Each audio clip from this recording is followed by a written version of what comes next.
This is Immuno Africa, a podcast dedicated to spotlighting African immunology research. The first edition of the Immunology in Africa podcast graduate student series seeks to spotlight the motivations, journeys, and perspectives of African graduate students in immunology while highlighting their amazing contributions to the field. It offers our listeners an opportunity to explore and keep tabs on the inspiring works of young African scientists in the early phases of their careers, especially those keen on strengthening the continent's capacity for scientific research, growth, and development. For this first series, we spoke with 6 graduate students pooled from 5 African countries whose research spans a rich diversity of viral diseases, vaccine development, cancer, obesity, autoimmunity, and allergies. The stories told here portray self-motivation, initiative, resilience, hard work, excellence, consistency, growth, discipline, planning, and patience. These stories offer valuable insights and lessons to young and emerging scientists interested in building a career in immunology, as well as established scientists in the field. Our next guest is Tatenda Murangi. Tatenda Murangi completed his bachelor's degree in biology, majoring in tropical disease biology at the Chinua University of Technology, Zimbabwe. He is currently a PhD candidate in clinical science and immunology at the University of Cape Town, South Africa, where he studies alpha-gal allergy. His PhD, which builds on his MSc research, explores the role of parasitic infections in the onset of alpha-gal allergy. The study is jointly supervised by Professors Michael Levin and William Cornell. Alongside being an Immunopedia ambassador, Tatenda is also passionate about science communication. My name is Tatenda Murangi, and I am currently a PhD candidate at the University of Cape Town.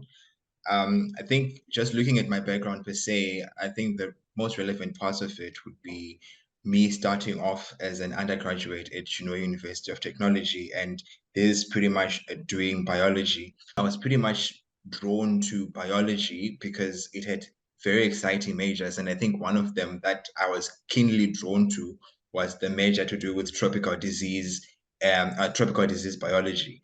Because for me, for some reason, I felt like I was just very much drawn to it. So that's when I started doing my undergraduate studies at University of Technology, and that was from 2012. That was from 2014 to 2018. And after 2018, I then started looking for postgraduate studies. Because the funny part was that when I was at University of Technology, because it was a very new department, all of our lecturers pretty much had PhDs, and the least qualified pretty much had a master's, and they were working up to have their PhD. So it was quite inspirational because they were these very fresh people with brilliant ideas. Yeah. And they made you love science, So from there, that's when I started then my master's in 2019 at the University of Cape Town, and then I moved from Zimbabwe to South Africa at that particular point, and that was now in July 2019. Yeah. So at what point in your career, I know you started, biology majors, but then immunology is like a very quite specific field. So at what point in your career did you, take that leap into the field of immunology?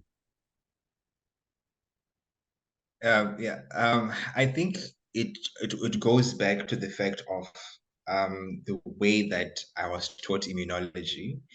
Not to take away from all the other modules, but I think I felt like immunology was a part of me from the get-go. But like the way that we did the first immunology course. It was in my second year, and that was just basic immunology, and it was taught by Dr. Brunette Kasandegwaza. And what she did is, like what I was saying, is that she made it personal to me because like the examples that she gave were examples of my community and how immunology is at work within my own community, bringing even the cultural aspects of things, like how I think a cultural practice maybe that I can give an example of is just like how back in the day when you visit a new particular rural area, what you would pretty much do is they would take a piece of soil and then you would eat that soil, and then pretty much a customary thing. And then the way that she would start explaining that to us, because what they would say is that when you eat that particular soil, you become one with that particular space, or you become one with that particular land.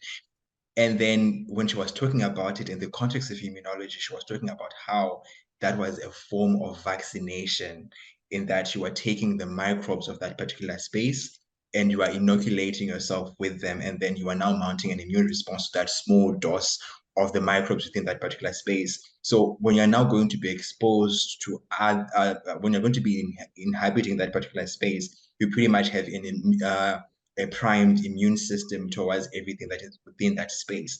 So the way that she made immunology for me, it was so personal, and I felt like I wanted to know more about how immunology is alive within my own locality. But I think the fact that there were also other modules, like I think in my fourth year, because of my major, I also took another course which was deeper in immunology, which was immunoparasitology. And it pretty much put together, like in Africa, there's a very high parasite burden and our exposure to parasites is quite high. And kind of like putting that together with how the immune system deals with parasites and how we try to fight against parasites. I think for me, it was just that wow moment of like, you know what? I think I really want to know more of this and be involved in this. So when I saw an ad now for the current project that I'm doing, I was like, you know what? This is pretty much putting both of my loves together, which was now parasitology and immunology. And yeah, it was just a win for me. But yeah. Yeah, great. Great. So what happened after that, and how did that, the event that lead you to your current research in the field of immunology? So yeah, just like everyone else, I think after your undergraduate, you ask yourself a lot of questions like, what is the next step? And I think for me, that was one of the biggest questions that I was asking myself. But because of being taught by people that all of them had done postgraduate studies and had now also unveiled to me this whole new field of research, like just doing pure research, I became so fascinated about also pursuing further studies. And I think with time, my colleagues as well as some of my lecturers also started giving me ads of potential projects to do, or potential places to apply. And I think one of the places that they did speak highly of was the University of Cape Town. And I think one of my lecturers also saw an ad because she was now also doing her PhD at the University of Cape Town. And when she saw an ad for I need for a master's student, she sent it to me. And to be honest, when I saw that ad, I was just like, this is my opportunity and this is something that I want to get. And fortunately enough, I did get the position. And this was working with Professor Michael Levine and Professor William Hosnell. So Professor Michael Levine is an allergologist. He's like well known in the allergy spheres.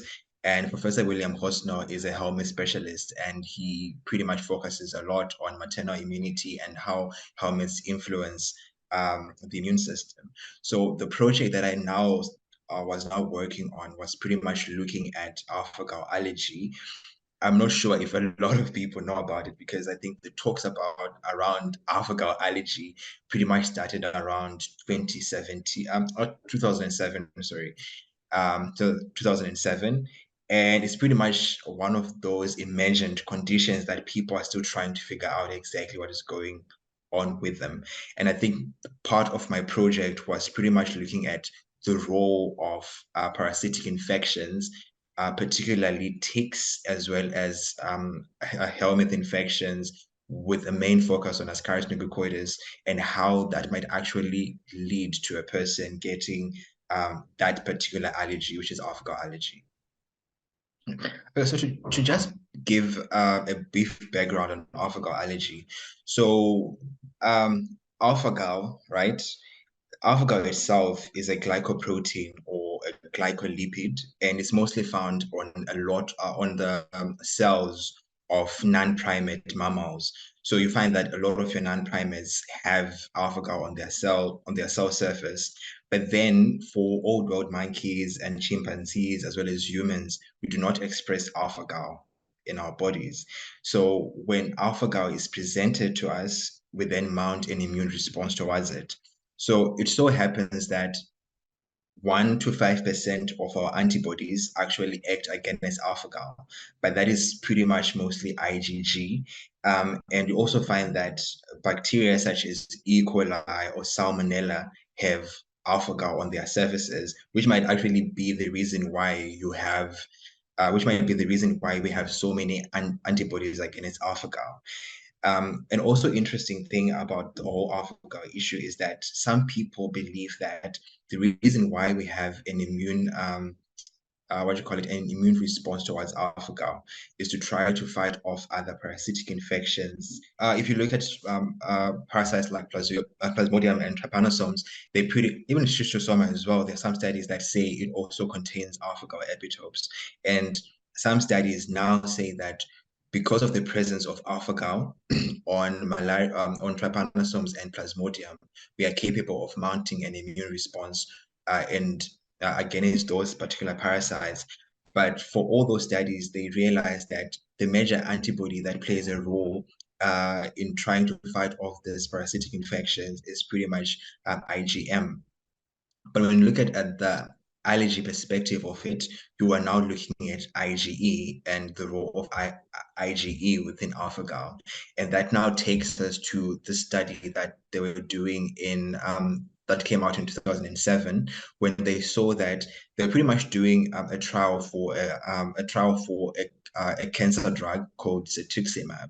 And they realized that in some areas, there were certain people that were mounting a kind of like an immune response to the drug that they were administering. And they realized that this was only specific to certain regions in the United States. And then everyone else that was receiving the same drug in other states were not being affected in any particular way. Mm-hmm. And then when they looked at these hypersensitive reactions, they realized that the individuals were producing IgE to alpha-gal that was found on the vaccine. That was found on cetuximab, which is your drug for that particular cancer, colorectal cancer. So what they later on found that the people that were actually mounting the hypersensitive reaction had been exposed to ticks, particularly a tick called Amblyomma americanum, which is your Lone Star tick in America. And when they started looking at that, they also found that these same people, when they ate red meat, they would also mount that same response to red meat or anything that is coming from mammalian products. So that is where now alpha-gal comes in, where you are mounting an immune response now to anything that has alpha-gal. So that means that anything that has been made from a mammalian if they are drugs that are made from a mammalian cell culture, or if they have mammalian derivatives. Take, for example, if you're looking at heparin that is used in surgeries for blood clotting, it contains alpha-gal. So someone is likely to have a reaction towards that now. If you're looking at even the food that we eat, it means that anything that pretty much you look at beef, if you're eating meat, if you look at beef, you look at pork or red meat, it means that you're going to have an immune response towards that.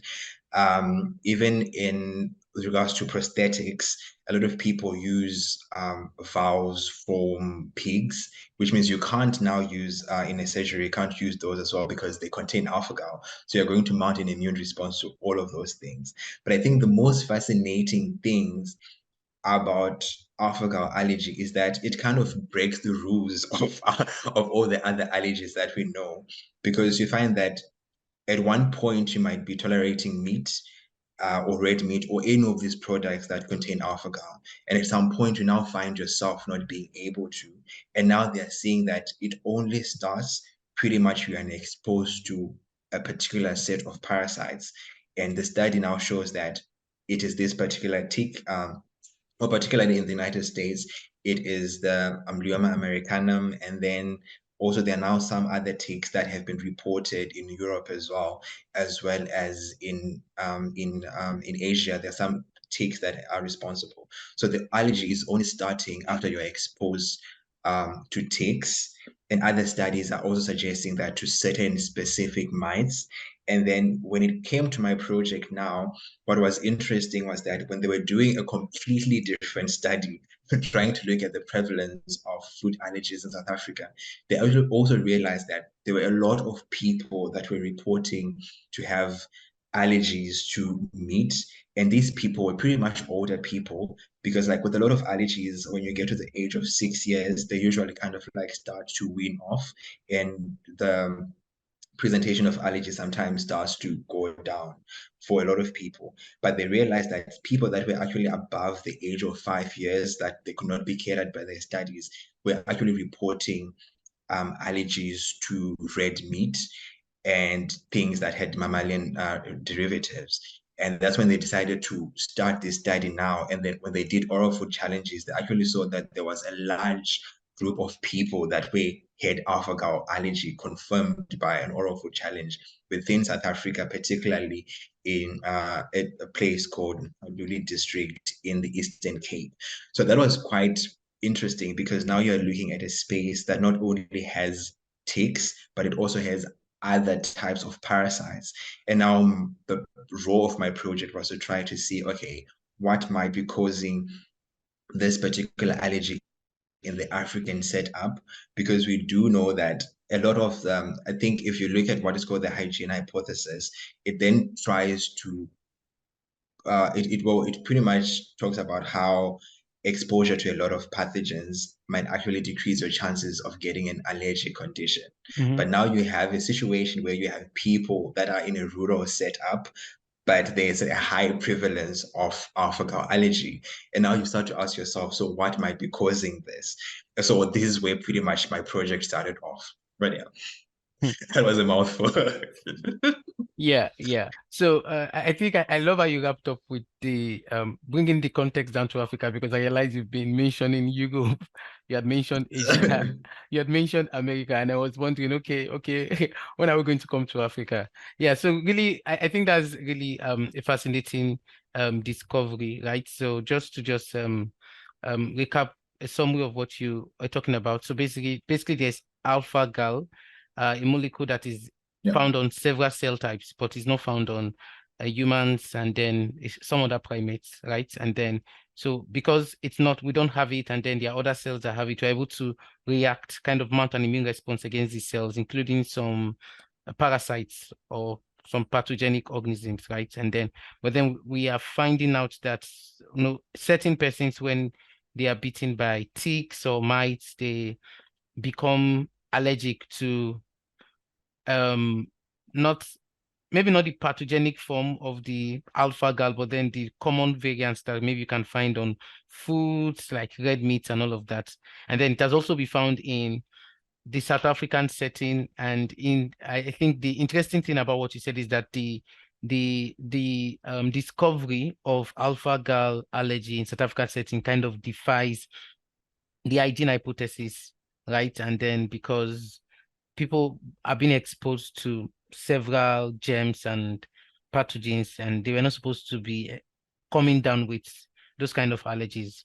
Yeah, so I think it's really an interesting study, and coupled with the fact that there isn't so much known about it yet. So you guys are really doing a lot of work, because for some other diseases, there have been studies going on for years or decades. So you can always go to some old papers to get ideas, but now you guys are both creating the ideas, building them, and thinking of how to make use of them. So I think well done to you and the entire team. So I think maybe for now, let me just ask two follow-up questions. I'll ask both of them together. So, do you know if, okay, not if, do you know, you're doing your PhD, you should know. So as, so as alpha-gal allergy, has it been found, kind of observed in other African settings outside South Africa? Then, are there like variants of this, of the protein itself? No, sorry, you said it's um what's the name you call it? Glycoprotein. Glycoprotein. Yeah, so yeah, glycoprotein, that's what I wanted. So are there variants, like maybe there are forms that are found on certain cell types, and then maybe there are forms that are more reactive, or forms that are, that the reaction could be more severe than others? So those are the two questions I have about the prevalence with respect to location, and also about the whether there are variants of the um allergy, or variants of the glycoprotein that causes the allergy. Yeah. Okay. Yeah, I think I'll start with the first question with Africa. I think the interesting thing about Africa is that when you look at allergy research on itself, it has been mostly focusing on asthma and atopic dermatitis, but I think that is one of the things that we mostly see. But I think when it comes to food allergies themselves, we don't really talk about it. But I think just to bring it into context, growing up as well, if you were not tolerating a particular thing, you would pretty much be, I don't know, people would look at you as if you are just being a spoiled child, Yeah, that's true. because like the common belief is that you're supposed to be able to eat everything and anything, you Yeah. know. So at the end of the day, if someone is not capable of eating something, we don't really look at it as an allergy. So I don't think we talk about allergies as much, but there are studies with alpha-gal allergy that actually show. I think there was a study in Uganda. It was a case report where they showed an elderly man that was continuously having severe reaction after having meat, after having red meat, and then after some time, I think, as is a lot of things in Africa, if when we don't know a lot of things, we always would like say there's a spiritual thing behind Yeah. it. Yeah. So with him, that was pretty much the case, and I think that's pretty much the case with a lot of other people that I know, because I also grew up knowing a lot of people that could not eat red meat, Mm. but would just say probably it's a spiritual thing, just like that. But I think now that I'm in the field, I'm having those eureka moments of, oh, I think those were actually, that what might have actually been alpha-gal allergy. And I think there are studies in Zimbabwe where they show that there are certain people that show positivity for alpha-gal IgE, and there are also studies in cohorts from Kenya as well that also show that there are children that have high IgE to alpha-gal. However, the reactivity of those children actually showing symptoms after they've eaten red meat is still being looked into, because for some populations in Africa, they do show that in as much as they might have the IgE to alpha-gal, but they don't necessarily elicit the reaction when they do have the red meat. So that is also something of interest, because in the South African context, given the cohort that we're looking at, they did have IgE to alpha-gal that was very elevated. And at the same time, when they did eat meat, they did have the actual allergic reaction. But then in other studies, those individuals only have raised IgE, which is showing that they are sensitized, but they are not particularly Reactive. having they're not showing reactivity after they have meat or exposed to other alpha-gal sources. And then going on to the second question, I think it was about the variance of maybe how it is presented. I think studies that have been looking at the structure of alpha-gal epitope pretty much suggest that it is mostly reactive, I think, as a disaccharide. So from the studies that I've read and gone through, it seems as if it is mostly in the disaccharide form. And if it has an alpha 1.3 linkage, that is when it is pretty much reactive. Yeah, or causes reactivity rather. So I think the last question I'll just ask about your research is, of course, after this question, if there's something else you think you want to add, chip in about your work, feel free to do it. So it's about if there is any treatments or maybe any way that the allergies can be managed. I know allergies can be complicated. Sometimes you can only manage symptoms, but I know you, like you also mentioned earlier on, that some allergies, they go by themselves, like they come and then maybe you go out of them or they go out of you. So how can alpha-gal allergy be managed or treated? Okay, a very good question. I think with alpha-gal allergy, like with a lot of food allergies, one of the biggest things that people usually tend to is just having an avoidance diet. And I think since one of the biggest things that allows you to get exposed to alpha-gal most of the time is pretty much having foods that are alpha-gal rich, like for example, your beef or your pork, I think maybe trying to avoid those things, because I think the one of the things that have also been puzzling people is that it is not an immediate reaction with alpha-gal allergy when you consume foods with alpha-gal. Like you can go for 3 hours without any reaction, or 2 to 3 hours without any reaction, and then the anaphylactic shock starts happening, or the presentation of the allergy starts happening afterwards. And that can now be very puzzling as to, okay, fine, why is it happening now? But because now we know that that is going to be alpha-gal allergy, and that might be related to the rate of digestion of the meat before it is presented to the immune system. The biggest way of managing it for a lot of people has been avoiding any alpha-gal source. And for some people that have a very severe cases of alpha-gal allergy, they even have to avoid other sources of alpha-gal, such as milk, although it is very rare for people that have alpha-gal allergy to have clinical reactivity with milk. But in some cases, they actually have to do that. And I think it really makes your life, alpha-gal really makes your life difficult having alpha-gal syndrome, because even food additives, some of them have alpha-gal.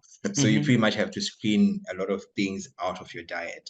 But I think after screening out a lot of foods that have alpha-gal from your diet, and probably eating meat like chicken, if it is coming from a good source, it is because chicken doesn't have any alpha-gal.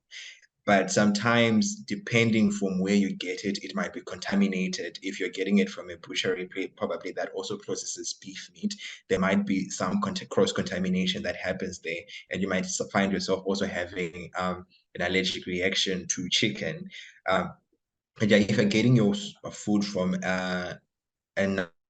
an alpha-gal source, then that would be the best that you can probably do to try to avoid those reactions from happening. But I think also studies are showing that if you take some time and avoid things like tick bites or certain parasitic exposures, the IgE to alpha-gal also tends to go down. The levels of it tends to go down.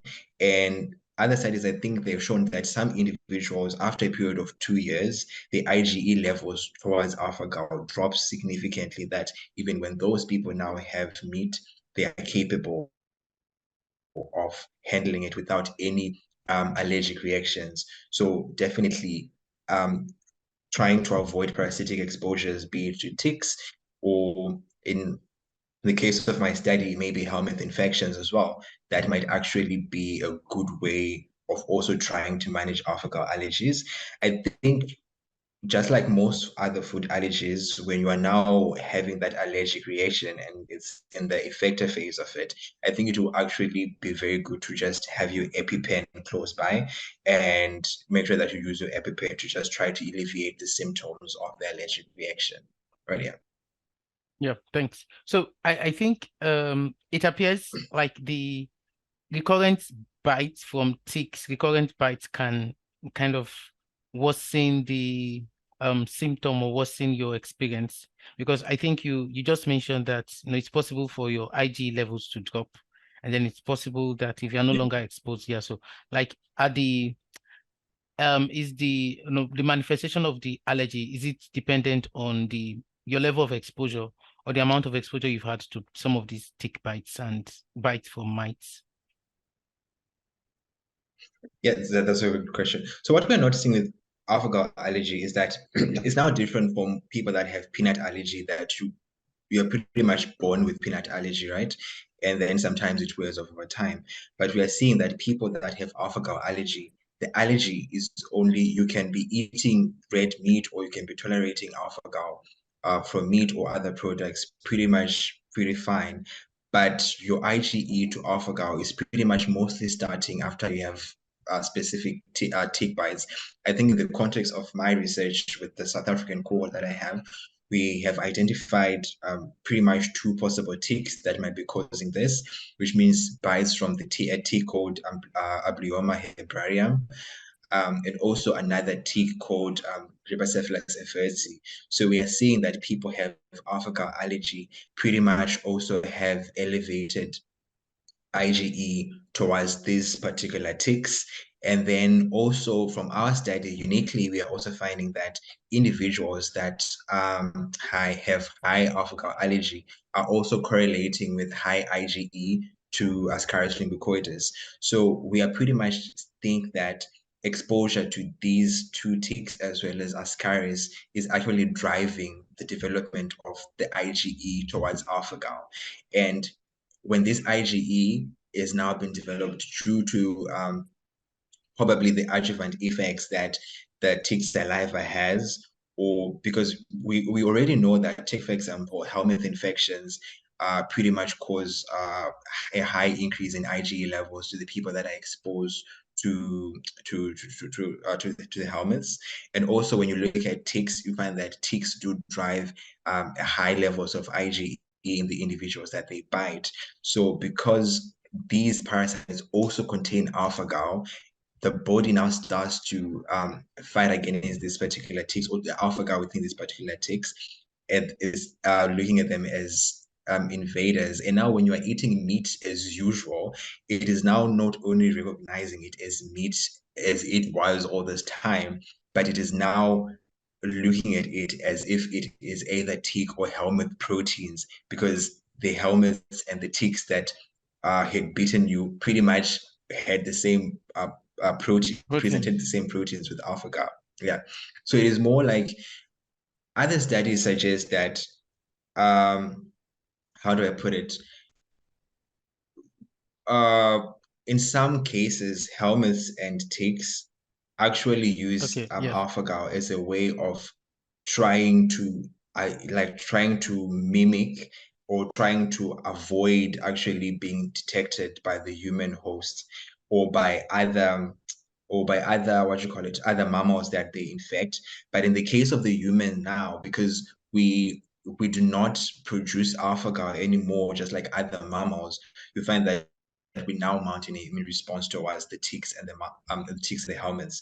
So in that particular case, exposure to the ticks that we've been studying, for example, Ablioma herbarium and Rhipicephalus efferti, as well as Ascaris lumbicoides, due to the alpha-gal that is in these particular parasites, you now start recognizing alpha-gal as more of a parasitic antigen. That when meat is now presented to you, and when you eat meat regularly now, you're no longer seeing meat as it was before, but you're now seeing it as a parasitic antigen. And that's why you're now starting having these elevated IgE towards these products. So pretty much avoidance at the end of the day is going to cause the IgE levels to drop because you're not exposed to the ticks or the helminths anymore. And after some time, your body then is capable, like the alpha-gal IgE levels pretty much drops to a level where when you eat meat or are exposed to other alpha-gal products, you can pretty much take them without that sensitization effect. Yeah. Thank you. Thank you so much. Yeah, so I think from what you said, basically what I'm getting from the the explanation you just provided is like is that these ticks and these mites, they kind of predispose you to getting the allergy to red meat and all that other products. So it's likely that you already have high IgE levels, but because you've gotten a tick bite, that kind of just creates a perfect scenario for you to become reactive to red meat. Is that it? Yes, yeah. Okay. Yeah, so the tick bites and possibly the helminth infections, particularly Ascaris, then sensitizes you to then then sensitizes you to alpha-gal. so that when you're exposed to it again, you're then mounting an immune response and having an allergic response to alpha-gal. Great, great. Thank you so much. So I think for this kind of study that's exploring an area of research that has not been given so much attention in Africa, because I'm already thinking of someone who is not so sure how complicated alpha-gal allergy can be, and then there are so many products in Africa that I think I was discussing with a friend a while ago, few months or weeks back, that there are even common popular allergies that of, like milk allergy and the one in wheat, that sometimes some of all these food labels, they don't indicate that they are allergic, there are allergens in these products you are eating. And it's although of course, like you mentioned, food allergy is not given so much attention in Africa, but that does not excuse the fact that, or cancel the fact that there are several persons in Africa who have some of these allergies, and then they need some of those labels to guide them. Okay, if you don't eat this at home, this product you are buying contains this product that you don't eat. So I think it's hopefully in a few years' time or several years' time, we'll have some of these defined specifications on food products. Okay, this product can or is likely could contain alpha-gal, or this product actually contains alpha-gal. So individuals who have that allergy are able to stay clear of such products. So well done with your research, and we are looking forward to getting more answers and understanding how to navigate this interesting problem that some persons are battling with in the continent. Yeah. So we just delve now into your life as a graduate student, and some of your experiences, and then your principles, and some of those things that guide you. So I think we'll just start. The first question I'll be asking about that is, what are the kind of experiments that you typically run in the lab? Of course, in the context of your study. So what are the kind of experiments you run in the lab? Okay. Yeah, so my study pretty much is mostly a human study, but it also has a lot of, like, because I'm trying to look at alpha-gal in different parasites, and then also looking at how these parasites also react with human antibodies. So it's pretty much a lot of the work that I do, or the experiments that I do, are pretty much a lot of ELISAs. And then I also do a lot of Western blots. I think, yeah, Western blots, there's a lot of immunohistochemistry and immunofluorescence, which I did quite enjoy. But yeah, it's pretty much most of it has been a lot of ELISAs, a lot of immunohistochemistry, and a lot of mass spec as well. A lot of biochemistry was involved in my project, which I didn't expect at first. But there was a lot of mass spec work, 1D gels, 2D gels. Yeah, pretty much that. Okay. How do you manage failures? How do you manage successes? How do you process them? Yeah, I think that's a very good question. One thing that they don't tell you about doing research is that I don't think we understand what research truly is until you really start doing it. By that I mean that sometimes it feels like you're doing a repetition of what other people are doing, but in most cases, you'd realize that you're doing something completely different and creating some protocols for yourself, especially with what's going to suit your lab and everything. And you start to realize that not everything works out well all the time. And I think the first few months of my master's, firstly, was my master's then ended up being a PhD at the end of the day. But it was that, I think that for the first 6 months when I was starting off, the project was pretty much new in my lab. And yes, I could get a lot of guidance from my other lab members with regards to how to do certain experiments, but no one had pretty much used the samples that I was using and the way that I was using them. So take, for example, when I was doing immunohistochemistry with tick samples, for starters, it was very difficult to cut the tick slides. And when you put the tick tissue on the slides, when you're doing the antigen retrieval process, all the tissue would just come off the slide. You don't have an experiment anymore. So imagine you've spent 3 days making sure that you have cut the slides, you have left them in the oven, and then the next day you're now coming back and you're like, okay, fine, you do the whole dehydrating process, and then you're putting them in your pressure cooker for you to do the antigen retrieval before staining. And then after that step, you realize all the tissue has just pretty much dissolved off the slide. And you look at yourself and you're like, okay, this is a big part of my project. And that while that was happening for the first 5 months as well, I was trying to optimize my Western blotts. Things were not working out. For some reason, my gels were not solidifying, and that was a very traumatic experience for me because from undergrad, of course, you do experiments, but your experiments are always, to a large extent, to be honest, they're always tailor-made to work.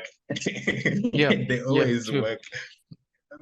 But now when you're in the lab as a postgrad, you're doing things and they're not working. And you're always asking yourself, am I the one that is the problem? Is it the work? And trust me, for a lot of us, you come to a point where your own value becomes tied to your work itself. And it took a long time for me to try to separate those two, because when an experiment would fail, I would always tell myself that, you know what, I'm not doing enough, so I need to do more. And then I would be walking home, but when I'm walking home, I'm talking to myself and I'm repeating that experiment to myself. In some ways, it was good, but in some ways, I started looking like a crazy person because I was talking to myself a lot while I'm walking. But then I think when COVID happened, it was still during my master's, and that was so devastating because you feel like you are very much behind. And I think it is during that time that I then realized that I needed to start putting into place certain things to make sure that I function well, especially with regards to failed experiments. And during that time, I got a lot into running, and it pretty much helped me a lot because it allowed me to find something that I'd say, okay, fine, I'm actually doing good at. And each time I would probably add 1K more, 2K more. I started participating in runs and stuff. And I felt good about myself because I felt like, okay, I'm actually worth something and I'm doing exceptionally well. And that positivity also kind of like went into the lab as well, because now I was telling myself like, okay, fine, you know what? The experiment is it's not that it is failing because of me, but it's failing because it's the experiment. I need to find out what is wrong.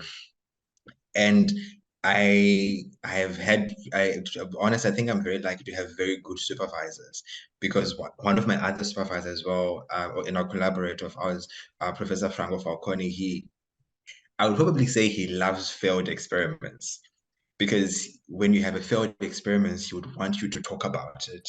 Like, what happened? What do you think can change? And what can we change? What can we do better? How can we modify this? It doesn't look at a failed experiment as a waste, but it looks at it as an opportunity for you to do something better. So when I now had that mindset shift, I now realize like, okay, fine, this is a bad day, but I'm not a bad person. I'm not a bad student, but rather this is a bad day because an experiment has failed, but in it having failed, I now know that I'm not supposed to do this, this, and that. So tomorrow I definitely have to do much better. But in as much as I'm saying it now as if I have it figured out, it's something that takes a lot of time for that to sink in, because it's very in research, it's very difficult to separate yourself from your research because you are pretty much invested in it a lot. So yeah. Yeah. Interesting stories, and thank you for sharing. Thank you for sharing that. So I think you didn't really talk much about how you deal with successes. So those experiments that you're having rounds and rounds and cycles of failure. So how did you celebrate when they finally worked out, or how do you typically celebrate yourself? I feel like that is still a very difficult question for me because I haven't clearly figured that out, Oh, because I think the reason why I'm saying that is because in 2021, I think just around the time that I was supposed to finish my master's, like I said, I ended up upgrading because we managed to, through my research, we managed to publish a paper, which was my first paper as a researcher. You know, that's kind of like one of the biggest things that you're always looking at. But sadly, it took me a long time to appreciate that, okay, I've actually published a paper in Jackie, you know. I felt like people are going to be sending me emails saying that I am a fraud. And I think, and because pretty much I think it is that inferiority complex that you have as a PhD researcher that, you know what, this is so hard and it's supposed to continue being hard. I don't know up until a particular point in time. But I think it's only, I think in 2022, so University of Cape Town has, about the Health Sciences Department has a best publication competition, right? And I ended up submitting my paper as well. And to my surprise, I got the best publication award for 2021 in the clinical sciences category. And then I was looking at myself, you know, and then I think at that moment it clicked to me that my supervisors are proud of me, right? And now I submit this to the for this competition, and then I get the best publication award under the clinical sciences category, and that means that I'm doing something right. You know, so I definitely need to learn to celebrate that. What I As to how exactly I celebrate, I don't think I have an answer for that as yet. But I think what I have learned to appreciate is that I'm actually getting better at what I'm doing, and I need to look at the things that I do and also tell myself that, you know what, you've done a good job, clap for yourself, like, and be proud of that. So I think I've taken the first step of being proud of my work. Yeah. Hopefully, maybe after a month or two, I will know how best to celebrate it. Yeah. Yeah. Thank you. Thank you for sharing all of those, kind of personal details. And thank you. Thank you. By the way, congrats on the recognition last year. I think I stumbled on it on UCT website. Can't remember, but I think I saw that stuff somewhere. Maybe while I was trying to get a couple of details about you on Google. Yeah. So Thank you very much. yeah, congrats. So what principles guide you? That's the next question I want to ask about. I said you've chipped in some aspect of it already about how you are now becoming more committed to improving on yourself, and not just associating the failures in experiments to, personalizing those failures, and associating them with your identity. So just maybe 2 minutes, what are those principles that maybe when you think about yourself or when someone wants to think about Tatenda, what are those words that you would like people to think about when, or that people would typically want to think about when, they see you or when they look at your work or when they encounter you? Yeah. I think first and foremost, I've always lived by the scripture that says time and chance happens to us all, you know. And I say that because I look at the most successful people in the world, and I always tell myself that time and chance happens to us all, which means that if they were capable of getting where they are, it means that in my own life, I have enough time and I have enough chances and opportunities for me to get there as well. All I just have to do is to work hard for it, you know. And I think that is something that I've really taken and have embraced. But I think contrary to that, I am a person that I really do not have like someone that I want to become, because I feel like if I want to become someone, then it means that no one is going to be able to become me, you know. So one of the biggest things that I want to do is to become me to the fullest. Yes, there are people that I admire and I take from, but I always take things from people and ask myself, in what context does this fit to my own agenda and to my own story, you know?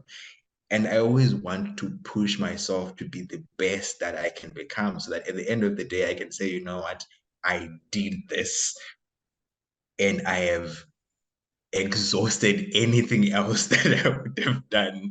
So yeah, I think that is pretty much my guiding principle of telling myself like what exactly can Tatenda be in the next 10 years, in the next 5 years? What can Tatenda be? Yeah. So, what are your thoughts about immunology in Africa? Maybe from the context of your work, or maybe generally. You could also your response could be broad in terms of scientific research generally. You could also be specific in terms of immunology research, but just share your thoughts about immunology, about science, about research in Africa. What can we do better? What are we not doing well? All of those thoughts. Yeah. Okay, I think pretty much in my own perspective, I think one of the biggest thing, I think that I'm thinking a lot of things about this question actually. But I think one of the first things, I think for a lot of people that are in the science field, right? For a long time, I felt as if I had failed myself by not doing medicine, right? And I think this is the actual sentiment in a lot of people within Africa, that if you end up doing the sciences, then it means that or biological sciences, then you didn't qualify for medicine. And I think that is a very big lie because of how careers are sold to us. Because now that I look at it, I remember at some point I had a plan of, okay, fine, once I am done with this, I am going to go back to medicine, I'm going to do my PhD, I'm going to do medicine. But then looking at it now, I'm like, I'm so happy that things worked out how they worked out, because they put me exactly where I was supposed to be. But now I do have friends that have done medicine, and I look at it and I'm like, I am so proud of them, but this is not what I wanted, because I am intrinsically a very curious person, and I feel like research is exactly where I'm supposed to be. And then you also have people that have studied medicine that also come back to do research, like pure research, which is also extremely good. So I think one of the biggest things that we need to do in Africa is, when we are talking about careers per se, we need to talk about all the opportunities for careers within the science field and what those opportunities are likely to be. What you do not want is a situation where you have people that are doing things just because that is what was left for them. But you want to have people that are choosing a career because they really know that this is exactly what you're going to be doing, and this is the impact that it is likely to do. Now that I'm doing my research and I'm in immunology, I'm like, you know what? I can't wait to see what more I can do with immunology and how far I can go with it, particularly within the African context. And I think the other important thing that I would really like is for us to look at science as not something that is done to us, but something that we are a part of. Like, I think a very fundamental question is that when I look at how science was introduced to me, particularly immunology, it was something that made me felt like I belonged in that particular sphere. It made me a part of advancement. It wasn't presented as something that wasn't a part of me, or that I was actively involved in from a very long time ago. But it was just more of, okay, this is what we used to do, we can modernize it in this particular way. I think if science is taught in that particular way, then we can feel as partakers as well as contributors to science. And it also allows us to involve our communities within science. Because let's face it right now, the only science that everyone knows about is doing medicine.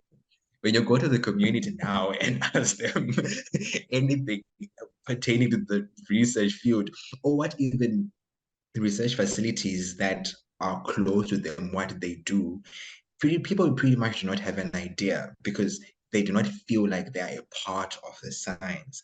So I feel like when we get to a point where we can involve, when we teach science as a manner of, science has always been a part of us and has always been a part of our communities, and us also as scientists become very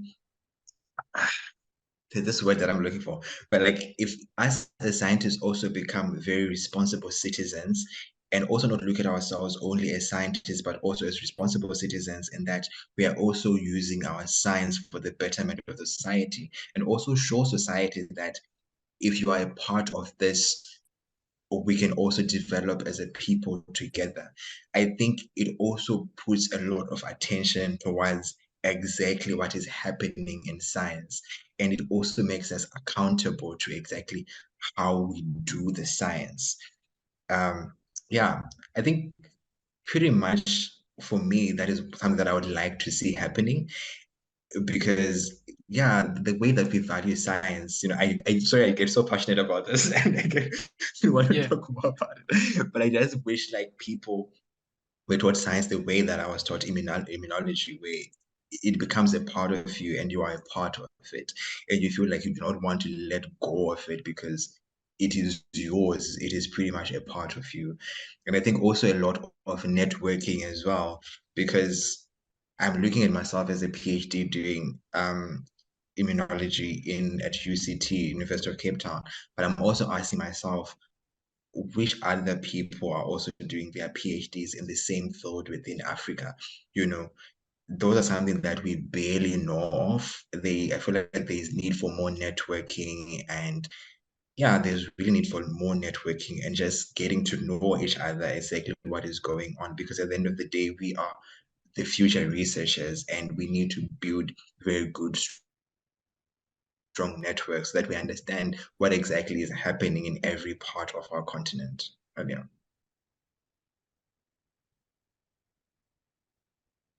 Thank you. Thank you so much for sharing your thoughts on science research, science engagement. I think you even delved into a whole lot through your responses. Yeah. I know you mentioned that you started running. You kind of took up running, I don't know, I think it's marathon because I was hearing kilometers. Yeah, to kind of get out of that stress, the kind of relieve the stress and all of the difficulty of having to always do research. But I think I want to invert that question in a way. So was there something you were doing before you got into grad school, maybe as an undergrad or while you were still in Zimbabwe, that when you got into grad school you didn't have as much time to do them? Was there something like that? Like you didn't have as much time to do it because of grad school, that okay, you used to do this a lot previously. I don't want to give examples, but now because you're in grad school, you're so busy and then you don't seem to find time to do it. Is there something like that for you? Yes. Sadly, it's not running because I think running is something that I ended up taking up Yeah. pretty much recently. But I think just to quote my parents on this is that they always were conflicted with regards to exactly what am I going to be? Am I a scientist or am I going to become a creative or pretty much go into the artistic field? Because I love writing. I love writing a lot. And I used to participate a lot in church choirs and stuff. So I used to do that a lot. Like I used to do a lot of creative work. And then when I started my graduate studies, I was still doing some creative work, but then sometimes you get to a point where you realize that the amount of pressure is so much, and then you don't have that time to do that. So I think, yeah, definitely a lot of writing, poetry, short stories, pretty much. I think I kind of like took a step back. I was still doing it, but not as much as I would love to do it. Hmm. Interesting. So, okay, I think I should chip in this question again. So, are there plans? So, because I've publicized, whatever you just said now is now public knowledge. So, do you have plans to make time for it? I'm not saying now because I know grad school can have its ups and downs and all of that, but maybe do you have time to kind of incorporate that creative aspect of Tatenda into your future work as a scientist? Do you think it's something you'd like to do? Yeah, so so I think that's something that I'm currently working on now. Definitely more details are going to come out based on that because I think recently I've been looking at the importance of science in Africa and the importance of how science is talked about in Africa and how much more we don't know about science. And I feel like creatively, you can do it so creatively with regards to educating people about science. And I think me having dabbled a lot in short story writing, in poetry, a bit of graphic designing, I feel like I should use that as well within the realm of science communication. And I think it's pretty much a field that is coming up a lot. And good thing people like you are paving the way for us, and are showing us how it is done. So clearly, I think given all those things that are already happening in this space, I think I'm pretty much working on something now with the hope of bringing those talents to my science career as well, which I'm hoping it will make sense the way that I want to put it. Yeah, yeah. Well, I think it definitely would make sense. So, we'll be watching out for it. I'll be watching out for it, right? And I think being someone in the field of immunology, I think would also the platform of the podcast, I think would also, try to support whatever way we can with amplifying it whenever you're ready to launch. So yeah. So thank you for mentioning it here. So you've mentioned it first, yes. So everybody, Tatenda Tatenda is planning something big. So watch out for it. Absolutely. Absolutely. Yeah. So yeah, thank you so much. Thank you so much for your time. Thank you for the rich and robust conversation that we've had, and for your work on alpha-gal allergy. Tatenda's fascinating research has shone the spotlight on conditions that were as good as non-existent several years ago in the continent. Although it offers numerous clarifying answers, it also poses a lot of challenging questions that could lead us to new and unexplored routes to understanding allergies and several other diseases. Conditions that once had spiritual undertones have now been assigned clear scientific basis, and we just got started. Let's see how much more unfolds on this journey. Thank you for listening to this episode on Immuno-Africa. If you enjoyed it, please feel free to share it with your network. You will learn first about future episodes and get other immunology-related updates by following Immuno_Africa or the Immunology in Africa podcast on social media. See you on the next episode. Bye!